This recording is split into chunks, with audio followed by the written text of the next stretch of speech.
নমস্কার, ঈশান বাংলা খবরে আমি চন্দ্রিমা স্বাগত জানাই। প্রথমে সংবাদ শিরোনাম। দিল্লির ফ্ল্যাটে খুন শিলচরের যুবতী, গ্রেফতার চান্নিঘাটের যুবক।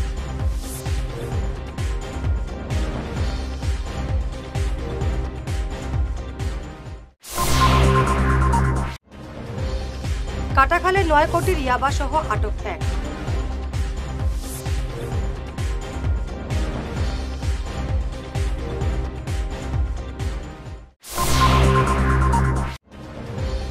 বিজেপির বরিষ্ঠ নেতা লক্ষণ প্রসাদ আচার্যকে অসমের নয়া রাজ্যপাল।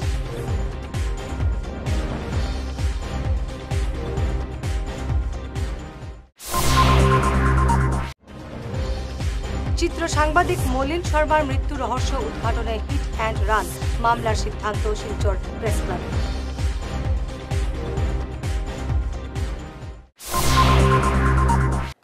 এবারে বিস্তারিত ঈশান বাংলা খবর।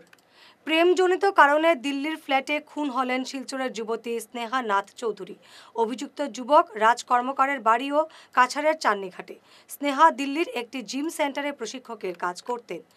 রাজ কর্মকারের সঙ্গে তার প্রেমের সম্পর্ক ছিল দীর্ঘদিনের, কিন্তু তাদের সম্পর্কে কোনো তৃতীয় ব্যক্তি ঢুকে পড়ায় দুজনের বিবাদ শুরু হয়। শনিবার বিকেলে স্নেহার ফ্ল্যাটেই তার উপর ছুরি দিয়ে হামলা চালায় রাজ। পুলিশ এসে রক্তাক্ত অবস্থায় স্নেহাকে হাসপাতালে নিয়ে গেলেও তার মৃত্যু হয়। পুলিশ অভিযুক্ত রাজ কর্মকারকে গ্রেফতার করেছে। পুলিশ জিজ্ঞাসাবাদ চালিয়ে যাচ্ছে এবং ঘটনার সত্যতা স্বীকার করেছে রাজ। 9 কোটি টাকার ইয়াবা ট্যাবলেট সহ এক পাচারকারীকে গ্রেফতার করল ধলাই পুলিশ। ধৃতের নাম আব্দুল আলিম। শনিবার বিকেলে ধলাই থানা এলাকার কাটাখালে ধৃতের স্কুটিতে তল্লাশি চালিয়ে ট্যাবলেটগুলো বাজেয়াপ্ত করা হয়েছে। ধৃত আব্দুল আলিমের বাড়ির ধলাই সপ্তগ্রামে। অন্য এক পাচারকারী টুটন দাস পালিয়ে যায়। আলিমকে আজ আদালতে পেশ করা হয়েছে। বিজেপির বরিষ্ঠ নেতা লক্ষণ প্রসাদ আচার্যকে অসমের নয়া রাজ্যপাল নিয়োগ করা হয়েছে। মণিপুরে তাকে দেওয়া হয়েছে অতিরিক্ত দায়িত্ব। এদিকে গোলাপচাঁদ কাটারিয়াকে পাঞ্জাবের রাজ্যপাল নিয়োগ করা হয়েছে। রাষ্ট্রপতি ভবন থেকে জারি করা এক নির্দেশে উভয়ের নিয়োগের কথা জানানো হয়। চিত্র সাংবাদিক মলিন শর্মার মৃত্যুর রহস্য উদ্ঘাটনে হিট অ্যান্ড রান মামলার সিদ্ধান্ত নিল শিলচর প্রেস ক্লাব সহ একাধিক সংগঠন। আজ মলিন শর্মার ৫ম মৃত্যুবার্ষিকীতে এই সিদ্ধান্ত নেওয়া হয়েছে। আজ শিলচর প্রেস ক্লাবে মলিন শর্মা স্মৃতিচারণ সভা অনুষ্ঠিত হয়। মলিন শর্মার স্মৃতিচারণ ডাক দেওয়া হয়েছে। সময় উপযোগী বলবো, মলিন শর্মা নেই 5 বছর হয়েছে, কিন্তু আমরা সেটা ভাবতে পারি না। এবং তার একমাত্র কন্যা মীনাক্ষী ও সহধর্মিণী এখানে রয়েছেন, সীমা শর্মা। মেয়ের পড়াশোনার ব্যাপারে আমরা আমাদের সাধ্যমতো ছিলাম এবং এবারও পাশে থাকার অঙ্গীকার করছি। আপনারা যে সিদ্ধান্ত নেবেন, যেভাবে হয়, আচ্ছা হোক কিংবা ব্যক্তি রূপমন্দির উপস্থিত, তার পড়াশোনার ক্ষেত্রে আমরা সবাই মিলে যাতে একটা কিছু করতে পারি। এবং আমি মনে করি এই ঘাতক যান এতদিন পরও পুলিশ প্রশাসন সেটা চিহ্নিত করতে পারেনি। এসব ঘটনা ঘটছে, অনেক প্রশ্ন রয়েছে, অনেক রহস্য রয়েছে। আর না হলে এর একটা কিনারা পুলিশ তারা করতে পারত। এ ব্যাপারে পুলিশের যে নিষ্ক্রিয়তা, তাদের যে একটা নিষ্ক্রিয় দৃষ্টিভঙ্গি, একেবারে নীরব ভূমিকা পুলিশের এই 5 বছরে আমরা দেখেছি। তা থেকে স্পষ্টতই প্রতীয়মান যে পুলিশ কোনো কিছুকে আড়াল করছে। বিশেষত ঘাতক যে যান, সেটি টিপারই হোক বা অন্য কোনো বাহনই হোক, সেটিকে পুলিশ আজ পর্যন্ত সেটিকে শনাক্ত করতে পারেনি। একেবারে তারাপুর পুলিশ ফাঁড়ির নাকের ডগায় হয়েছে এবং সেখানে সিসিটিভি কভারেজ ছিল। এরপরও কিন্তু পুলিশ সেটিকে শনাক্ত করতে পারেনি। আমরা দেখেছি যে কাছাড় পুলিশ বিভিন্ন সময়ে তারা পাতাল থেকেও বালু করে তারা বিভিন্ন ঘটনার বিভিন্ন অপরাধের তারা সুরাহা করেছে, কিন্তু এ ব্যাপারে পুলিশের একেবারে দায়সারা মনোভাব। 5 বছর ধরে আমরা অপেক্ষায় রয়েছি, অপেক্ষায় ছিলাম, কিন্তু পুলিশ কোনো কিছু করতে পারেনি। বারবার আমরা দাবি জানিয়েছি, শুধু এ অঞ্চলে নয়, মলিন শর্মার এভাবে চলে যাওয়ার বিষয়টি এমনকি সর্বভারতীয় স্তরেও সংবাদ মাধ্যমে অত্যন্ত গুরুত্ব পেয়েছিল। আমিও রাজি আছি, আর আমি অসংখ্য ধন্যবাদ জানাচ্ছি যারা আমাদের জন্য আগেও করছেন বা করবেন। আর আমিও চাই যেন আমার বাবার হিট অ্যান্ড রানের এটা কেসটা চলুক, আর যেটা আমাদের পাওনা সেটা আমরা পাই। আর যারা আমাদের জন্য এত বড় স্টেপ নিয়েছেন ওদের কাছে আমার আর ধন্যবাদ ছাড়া আর কিছু বলার নেই। কাটিগড়ায় বিভিন্ন নির্মাণ নিয়ে আজ বারুণী মেলার মাঠ সংলগ্ন বরাক নদীর ঘাট, হিলারা ফুটবল ময়দান সহ আরও বিভিন্ন এলাকা পরিদর্শন করলেন উত্তর করিমগঞ্জের বিধায়ক কমলাক্ষ দেপুরকাস্ত। ঈশান বাংলার সঙ্গে এদিন কথা বলতে গিয়ে কমলাক্ষ বলেন, মুখ্যমন্ত্রী কাটিগড়ার উন্নয়নে বিশেষ পদক্ষেপ নিয়েছেন, তাই তিনি এখানে এসেছেন বিভিন্ন প্রকল্পের জমি পরিদর্শনে। কারণ এসে গিয়া বিগত কদিন আগে মাননীয় মুখ্যমন্ত্রী একটা চিন্তাধারা নিছিলাম, একটা প্রচেষ্টা নিছিলাম, এবং সেই মর্মে আমিও কয়েকটা জায়গা দেখা থাকলাম এখানে যে কী ব্যাপার আসলে বিষয় কী আছে। অডিটোরিয়াম, মিনি স্টেডিয়াম, এখানে আরতি ঘাট একটা করার লাগে, জাস্ট একটা পদক্ষেপ, একটা চিন্তা চর্চা একটা, এবং সেই মর্মে কিছু করসপন্ডেন্সও কিছু হয়েছে। তো সেই জিনিসটা কীরকম এক্সপ্লেট করা যায়, কীরকম অগ্রহে নেওয়া যায়। আজকে আমরা দেখছি আপনি বারুণী মাঠে গেছেন বা এখানে হিলারা মাঠে আইছেন। মাঠে গেছি এবং হিলারা মাঠ এবং সামনে একটা জায়গাতে যাইব কাশপুর, সো দ্যাট দেখিয়া কী করা যায়, কী আসল বিষয় আছে, অনেকের লগে যোগাযোগ করিয়া সামনের দিনে কীভাবে এটা এক্সপ্লেট করা যায়। জাস্ট ইনিশিয়াল জিনিসটা দেখা লাগে এখানে আইসা কিছু না। গত যেদিন মন্ত্রী আইলা এদিন একটা ইনসিডেন্ট হয়েছে আপনার সঙ্গে, এই ব্যাপারে কি কইবা? আমার লাগে একটা জিনিস আমি কিছু বুঝতে পারি না। মানুষের জায়গায় তো এখন অডিটোরিয়াম অন্যখানে, মিনি স্টেডিয়াম অন্যখানে, বন্যার জল যেগুলো আছে এগুলা কীভাবে আউটলেট হইব, মাননীয় মন্ত্রীর লগে যে মাত হয়েছিল এটা কীরকম এক্সপ্লেট হইব। আপনি সামনে এই সমষ্টির বিধায়ক, এই বিধায়ক হিসাবে আপনার রেসপন্সিবিলিটি আছে, আপনি জিনিসটা দেখুন। প্রশ্ন এগুলো হইতে লাগে, পজিটিভ প্রশ্ন হইতে লাগে। মন্ত্রীর লগে খেয়ে কিতা করছে না সেগুলো নিয়ে আমি এত চিন্তা করি না। আমার উদ্দেশ্য হয়েছে যে বরাকর উন্নয়ন। আজকে গতদিনও দেখে আইছে 5 গাঁও পেপার মিল যেটা আছে, প্রায় 3100 বিঘা জায়গা আছে। এই জায়গাটা এইভাবে অ্যাবন্ডেন্ট এইভাবে ফরিয়া থাকিয়া লাভ নয়। এই যদি ইন্ডাস্ট্রি একটা হয়, যদি আমরা এখানে অনেক যুবতী আছে যারা মানে কিতা কইম ফাইন্যান্সিয়ালি অবস্থা অনেক খারাপ, এরকম যুবতী আছে, এখানে একটা ইন্ডাস্ট্রি হয় তাইলে আমি লাগে যে আমরা এই কর্মসংস্থানের ব্যবস্থা হইব। আমার লাগে এই ধরনের প্রশ্ন হইতো, এবং এই ধরনের প্রশ্ন যত বেশি হইব, এই ধরনের প্রশ্ন যত বেশি মানুষের মধ্যে জন্মিব, তত বেশি আমরা বরাকর উন্নয়ন হইব। আমি বরাকবেলির উন্নয়ন চাই, আমি কাঠিগড়ার উন্নয়ন চাই, আমি করিমগঞ্জের উন্নয়ন চাই, আমি হাইলাকান্দির উন্নয়ন চাই, আমি শিলচর উন্নয়ন, সবটা লইয়া ইনক্লুসিভনেস এবং সবর যাতে উন্নয়ন হয়, সবর যাতে একটা সুস্থ সুন্দর পরিবেশ হয়, এটাই কাম্য এবং এটাই কামনা করছি। এবার ঈশান বাংলা বিরতি। সোনার সংসার জুয়েলার্স, সোনা মানেই সোনার সংসার। আমাদের এখানে রয়েছে চূড়, বালা, ব্যাঙ্গল, মান্তাসা, চেইন, রিং, চুড়ি। 50,000 টাকার সোনার গহনা কেনাকাটা করলে রয়েছে একটি নিশ্চিত উপহার। 5 লক্ষ টাকার ওপরে কেনাকাটা করলে একটি ডায়মন্ড রিং উপহার হিসেবে পাওয়া যাবে, উইথ 50% মেকিং অফ, অর্থাৎ মজুরি 50% ছাড় রয়েছে। ইএমআই সিস্টেমে সোনা পাওয়া যাবে, মাসিক কিস্তিতে সোনা কিনতে পাওয়া যাবে। 12 মাসের কিস্তি জমা দিলে 13 মাসের কিস্তি সম্পূর্ণ বিনামূল্যে। পুরনো সোনার বদলে নতুন সোনার গহনা পাওয়া যাবে। এছাড়াও আমাদের মধ্যে রয়েছে ডায়মন্ড রিং, গলার হার, মঙ্গলসূত্র। ন্যূনতম 50,000 টাকার বিয়ের সেট পাওয়া যায়। সব ধরনের আধুনিক গহনা পাওয়া যায়। তাই আর দেরি না করে চলে আসুন আমাদের সোনা সংসার জুয়েলার্স শোরুমে। আমাদের ঠিকানা NN দত্ত রোড, শিলচর 1। যোগাযোগের জন্য ল্যান্ডলাইন নাম্বার 038422600081, আমাদের মোবাইল নম্বর 9395163088 অথবা 93951 78117.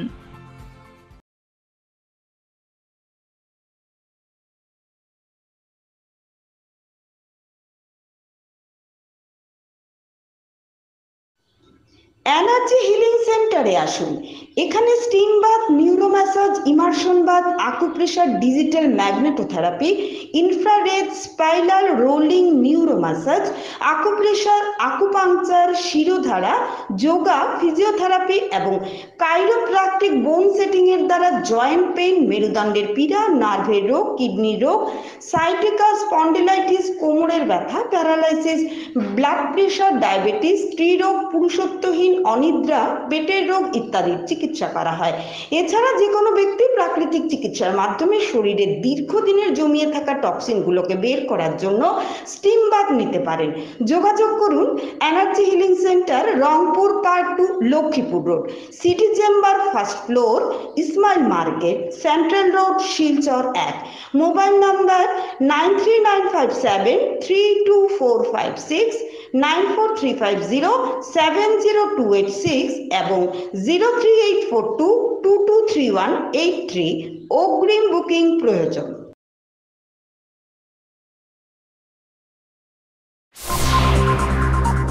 ফিরে এলাম বিরতির পর।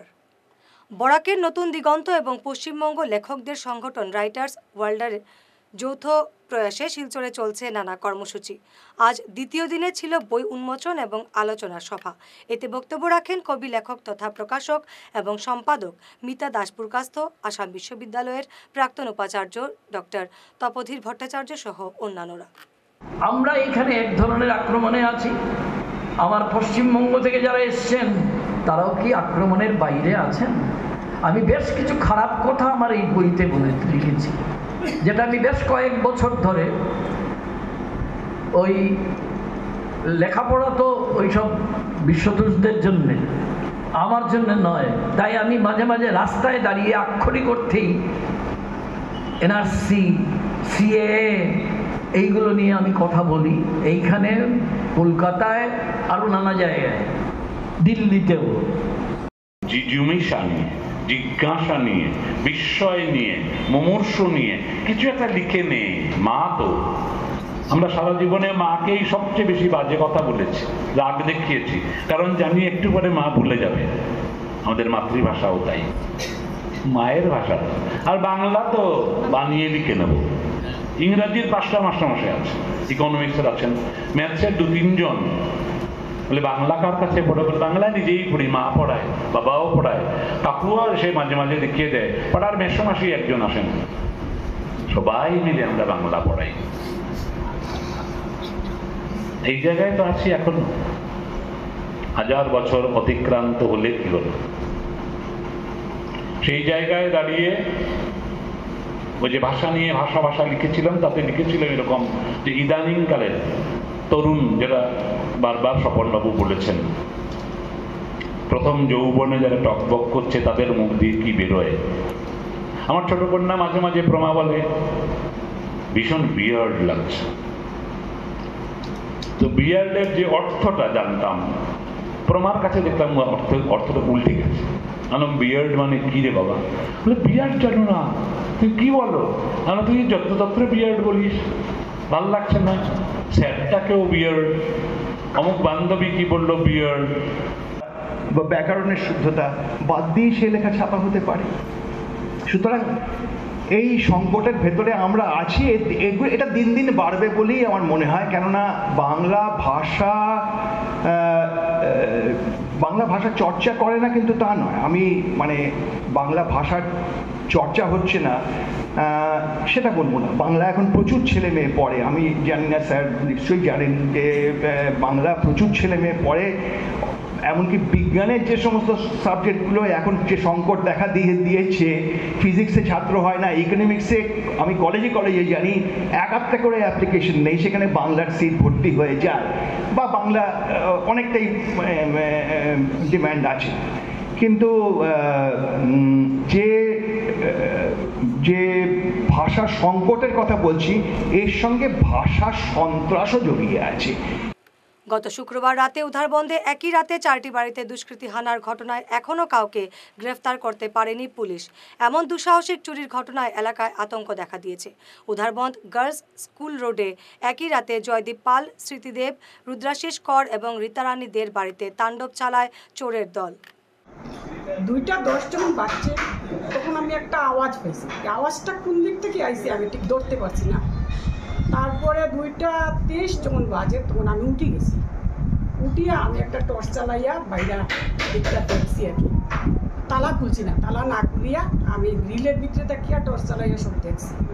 দেখার পরে এরপরেই একটু পরেই ধরেন 23-24-25-এর মধ্যে আবার আরেকটা আওয়াজ হয়েছে। তখন আমার মনে হয়েছে গেটটা তারা লাভ দিয়া পাইড়িয়া গেছে। এরপরে আমি আমার ঘরে এসেছি। আপনার কিটা করছে?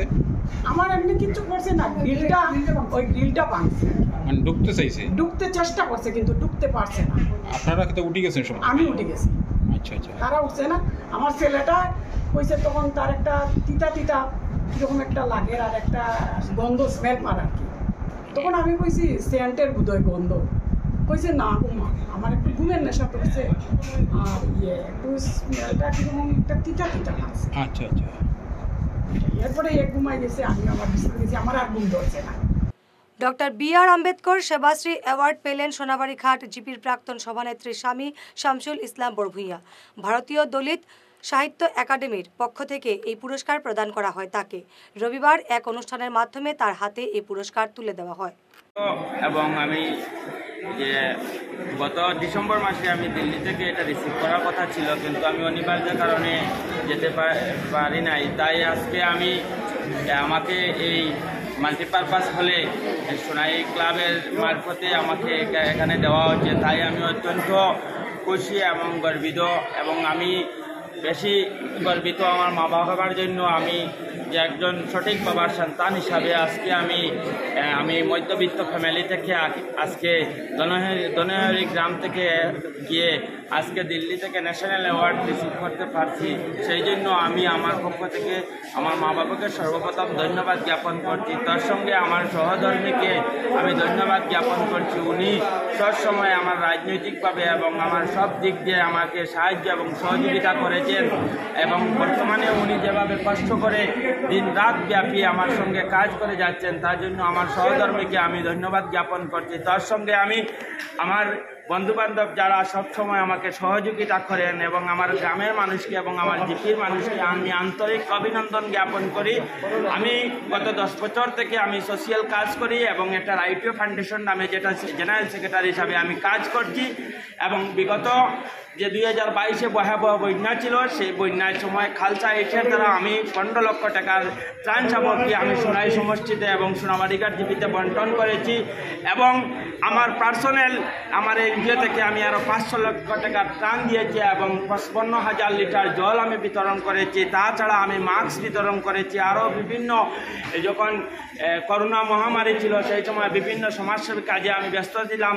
করিমউদ্দিন বড়ভূঁইয়া সাজু ফ্যান্স ক্লাবের উদ্যোগে আজ সোনাইবাজার মাল্টিপারপাস হলে এবারের নিট পরীক্ষায় উত্তীর্ণ বরাকের 50 পড়ুয়া সহ এলাকার বিশিষ্ট সমাজকর্মীদের সংবর্ধনা দেওয়া হয়। সোনাইয়ের বিশিষ্ট শিক্ষাবিদ এবং রাজনীতিবিদ প্রয়াত মনিরুদ্দিন লস্কর স্মৃতি শংসাপত্র, মানপত্র, ট্রফি সহ বিভিন্ন উপহার তুলে দেওয়া হয় তাদের হাতে। আর আমাদের একটা সংবর্ধনা দিই, এই জন্য আমরা উৎসাহিত করার জন্য করেছি। এটা এমন কিছু না, লাভ অফ টোকেন বা সমাজের একটা মেসেজ দেওয়ার জন্য, যাতে আমাদের যারা ছাত্রছাত্রীরা উৎসাহিত হন এবং পড়াশোনায় মনোযোগ দেন। কম্পিটিশন থাকা উচিত। আমরা সমাজকে যদি চেঞ্জ করতে হবে পলিটিশিয়ানরা পারবো না, আমরা হয়তো ইনফ্রাস্ট্রাকচার ক্রিয়েট করে দিতে পারি। সমাজকে যদি আমরা সত্যিকারের এগিয়ে দিয়ে যেতে হয় তাহলে একমাত্র রাস্তাই এডুকেশনের প্রপার একদম হেলদি কম্পিটিশন যতক্ষণ পর্যন্ত আসবে না ততক্ষণ সময় পর্যন্ত সমাজের উন্নতি হবে। আজকে আমরা প্রাউডলি বলতে পারি যে আমাদের ছেলেমেয়েরা আসামের আজকে সমস্ত ইন্ডিয়া লেভেল কম্পিটিশনে গত 5, 6, 7 বছর থেকে বিশেষ করে নিতে যে সফলতা দেখাচ্ছে, আমি আশাবাদী আগামী দিনের জায়গাগুলিতে সেই হার বাড়বে। আর নিটের জন্য আমরা অনেকেই চেষ্টা করছে, কিন্তু আজকে হচ্ছে একজন মানুষের নাম যদি না বলি তাহলে বোধহয় হবে। আসামের রাজনীতির ঊর্ধ্বে উঠে একটা ইনস্টিটিউশন যেটা প্রত্যেক বছর ভারতবর্ষের মধ্যে ইনস্টিটিউশন হিসেবে হাইয়েস্ট নাম্বার 3 যেখান থেকে বের হয় আজমল ফাউন্ডেশন মৌলানা মদনুদ্দিন আজমল সাহেবের। সংবর্ধনার জোয়ারে ভাসলেন মুসলিম রাষ্ট্রীয় মঞ্চের রাজ্যিক উপসভাপতি মৌলানা এম হানিফ লস্কর। মুসলিম রাষ্ট্রীয় মঞ্চের রাজ্যিক উপসভাপতি হিসেবে নিযুক্তি পাওয়ার পর রবিবার প্রথমবারের মতো বরাক উপত্যকা সফরে আসলেন মৌলানা এম হানিফ লস্কর। উনার বরাক উপত্যকা সফরকে ঘিরে রবিবার শিলচর বিমানবন্দরে বিভিন্ন সংস্থা এবং সংগঠন সহ মুসলিম রাষ্ট্রীয় মঞ্চ কাছাড় জেলা কমিটির কর্মকর্তারা জমায়েত হয়ে হানিফকে উষ্ণ সংবর্ধনা প্রদান করে সম্মানিত করার পাশাপাশি বিমানবন্দর থেকে শতাধিক বাহন এবং বাইক র্যালির মাধ্যমে উনাকে স্বাগত জানান। র্যালি শেষে মৌলানা এম হানিফ লস্কর শহরতলির ভাগাডহর এলাকার একটি অনুষ্ঠান ভবনে আয়োজিত সংবর্ধনা অনুষ্ঠান এবং মত বিনিময় সভায় অংশগ্রহণ করেন। মুসলিম রাষ্ট্রীয় মঞ্চের রাজ্যিক আহ্বায়ক হিসাবে গোটা আসাম থেকে 5 জনকে কেন্দ্রীয় কমিটির পক্ষ থেকে নিযুক্তি দেওয়া হয়েছে। তার মধ্যে বরাক উপত্যকা থেকে একমাত্র আমাকে নিযুক্তি দেওয়া হয়েছে। আমি আসার অতীত আমার কাছাড় জেলা মুসলিম রাষ্ট্রীয় মঞ্চের জেলা কমিটির উদ্যোগে বিভিন্ন সংগঠনের সহযোগিতায় আজকে শিলচর বিমানবন্দর থেকে যে আমাকে যে উষ্ণ অভিনন্দন জানিয়েছেন সেটা আমি ভাষা দিয়ে সবাইকে ধন্যবাদ জানাতে পারবো না। ভারতবর্ষের মধ্যে ভারত সরকার আসাম সরকার এর একটা গার্জিয়ান সংগঠন হলো সংঘ, স্বয়ং সংঘ। এই স্বয়ং সংঘের একটা পার্ট হচ্ছে আপনার মুসলিম রাষ্ট্রীয় মঞ্চ। সেই মুসলিম রাষ্ট্রীয় মঞ্চের আমাকে আসাম রাজ্যের উপসভাপতি হিসেবে মনোনীত করা হয়েছে, নিযুক্ত দেওয়া হয়েছে। আমি এখানে সামাজিক অর্থনৈতিক বিভিন্ন ধরনের কাজ করব। বিশেষ করে আমাদের সরকার, আমাদের কেন্দ্রীয় নেতৃত্ব শ্রী ইন্দ্রেশজি, আমাদের আসামের নেতৃত্ব আলকাস হোসেন সাহেব যেভাবে অধিকারের উপর কাজ করে যাচ্ছেন, শিশু এবং নারী নির্যাতন বন্ধ এবং শিশুর উন্নতি, নারীদের উন্নতি, এই স্লোগান নিয়ে সমাজের সর্বপ্রকার উন্নতি সাধন নিয়ে আমরা কাজ করব। সংবাদ শেষ করার আগে শিরোনাম আরও একবার।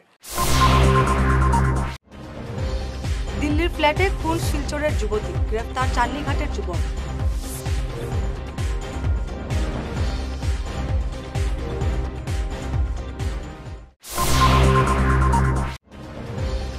কাটাখালে 9 কোটির ইয়াবা সহ আটক 1।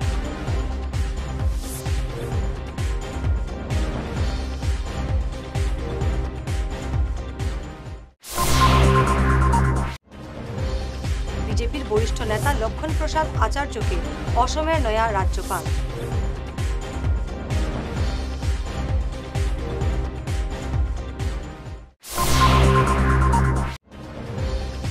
চিত্র সাংবাদিক মলিন শর্মার মৃত্যু রহস্য উদ্ঘাটনে হিট অ্যান্ড রান মামলার সিদ্ধান্ত শিলচর প্রেস ক্লাব।